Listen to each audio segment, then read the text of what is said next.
Breaking news अवां share कंदा तो सूबाई वज़ीर शर्जील इनाम मेमण BRT ऑरेंज लाइन जो दौरो कयो आहे। सूबाई वज़ीर बस डिपो स्टेशन समेत ॿियनि हलंदड़ तरक़ियाती कमनि जो जाइज़ो पिणु वरितो आहे। हर हाल में 3 मई ताईं कम मुकमल करणु घुर्जे।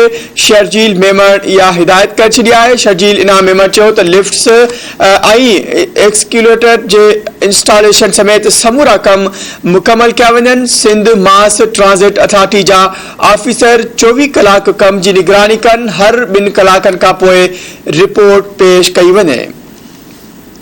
खबर के हवाले से नाज़रीन अवां खे हिकु भेरो ॿीहर आगाह कंदा हलूं। इहा ब्रेकिंग न्यूज़ अवां सां हिकु भेरो ॿीहर शेयर कंदा हलूं त सूबाई वज़ीर शर्जील इनाम मेमण BRT ऑरेंज लाइन जो दौरो कयो आहे। सूबाई वज़ीर बस डिपो स्टेशन समेत ॿियनि हलंदड़ तरक़ियाती कमनि जो जाइज़ो वरितो। हर हाल में 3 मई ताईं कम मुकमल करणु घुर्जे। शर्जील इनाम मेमण हिदायत करे छॾी आहे।